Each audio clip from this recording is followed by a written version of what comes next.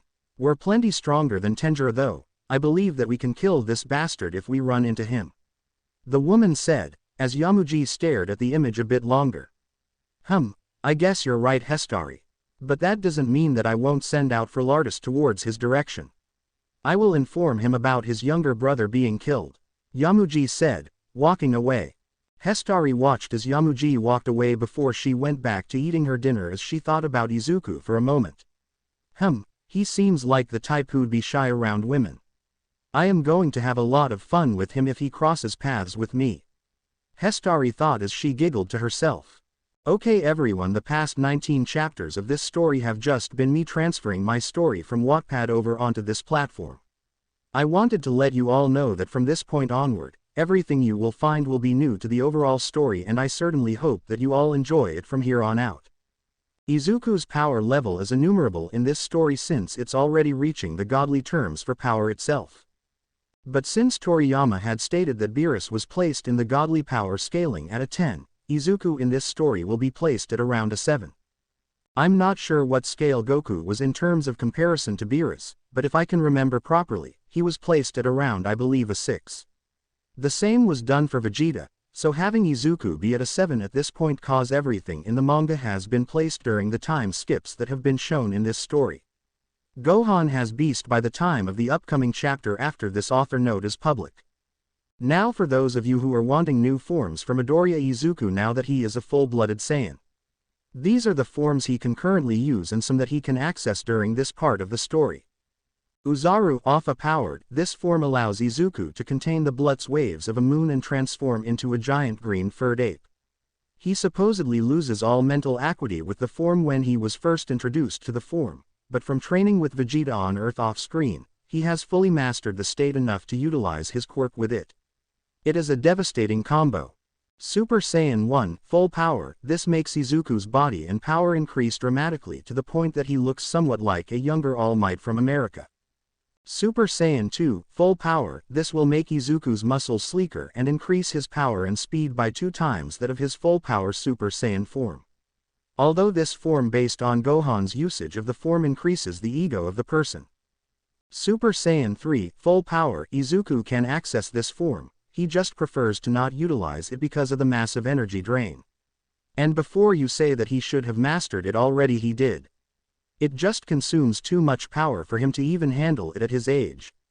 Super Saiyan God, full power, this form allows him to access the power of the gods and makes him as strong as Goku was during the tournament of power when he fought Dispo in order to save Hit from being eliminated.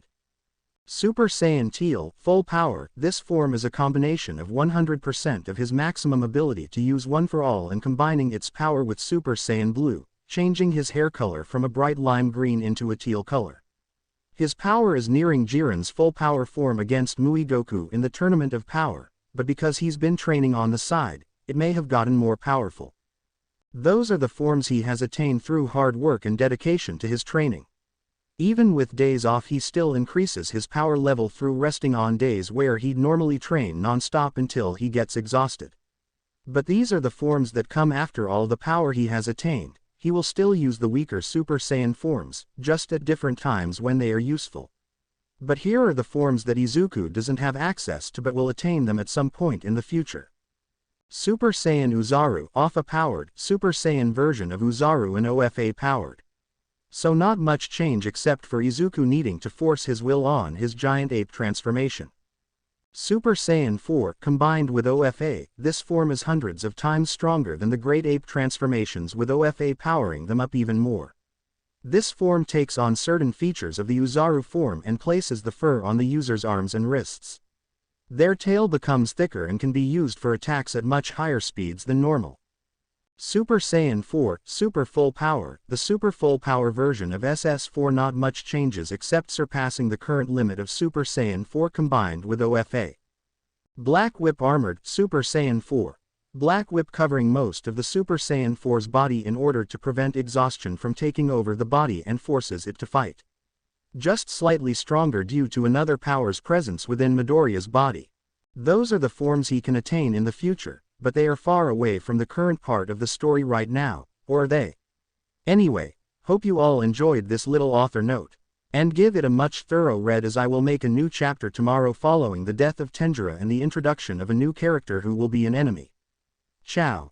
Before I begin the new chapter at some point this week, I want to give some information about Frilardus. This specimen within Universe 6 is the weaker version of Golden Frieza who had been capable of attaining a new form, but went about it in a different way. His death will be at the hands of Izuku like usual in his attempts to stop the destruction of the universe as a whole with his adventure. But this isn't about our resident cinnamon roll. Frilardus is taller than Izuku by at least 2 feet and towers over him. He has shoulder pauldrons that stretch out by about a foot in length that are blue in color when he's in base form, and the gem in the middle is black in color, the same for the other gems on his body. Frilardus sounds similar to Master Roshi from the anime, but he is younger, and his voice is scratchier in tone alone. Frilardus does indeed have a long tail that extends about 2 feet out behind him in length.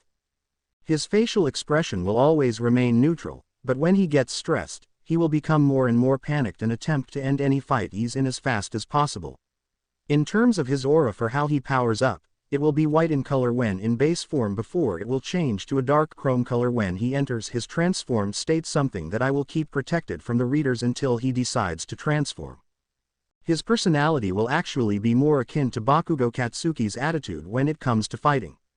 He will be a very good martial artist who will want to win at any cost. Anything is permitted in his eyes, ranging from throwing sand in someone's eyes, to getting a cheap shot on someone if it means he will win. And he will get plenty of cheap shots on Izuku before he begins to use his full power, or at least a good sizable chunk of it. Now for how his personality and ideals will clash with Izuku. The Saiyan boy will be more likely to clash with him due to how similar he'd sound to Bakugo through his mannerisms, as he would wish to fight Izuku as much as possible and couldn't care less about his younger brother being killed. But when the two meet for the first time, it will be a standoff like in a cowboy movie as the two stand across from one another with some wind blowing by, with Izuku's shirt and pants fluttering in the wind, same with Izuku's hair. But by the time they will fight, it will be so fast that those who are with Izuku will need to be in Super Saiyan to actually keep up with him and Frilardus. Alright, now to the meat and potatoes between Izuku and Frilardus in terms of their power levels. In the previous author note, I had made Izuku be ranked as a 7 on the godly scale between Beerus and Goku in terms of their godly presence in the god scale of power levels. Since power levels can't be counted in Dragon Ball Super, aside from the god scale, Frilardus will have the upper hand at first as he shows off his power in base. When Izuku transforms into Super Saiyan 2, he will be pushing Frilardus to going all out in his new transformation that he'd gotten off screen before he even met Izuku. And this form will cause Frilardus to become much taller in height, his muscular anatomy will become denser as well as pronounced, and his head will gain a similar crest on it like Cooler from the Cooler movie against Super Saiyan Goku on Earth. His power will be much higher than Izuku using Super Saiyan 2, but all Izuku would need to do is combine his quirk of One for All with Super Saiyan 2 in order to defeat Frilardus. After that, He would make sure that the evil enemy wouldn't come back and kill him before he could inform his allies about his incoming demise. All that I will say about the next chapter, it will be split apart in 2 separate chapters. The first one to be Izuku and Frelardus meeting on a random planet in Universe 6 as they come across one another on pure chance. Frelardus's boss will not have been able to tell him about his younger brother's death in time and will be meeting Izuku for the first time on that said planet, and by the time their first encounter is over he will have received information about his brother's demise from Izuku. That will spark Frelardus wanting to fight Izuku for having defeated his younger brother in battle, and his battle lust will have him fight Izuku. With that all said and done, I hope you all have a great day and I will see you on the next chapter, probably tomorrow for this story by the way. I hope you guys enjoyed this video. Please make sure to like and subscribe to the channel. Now we will see you in the next video.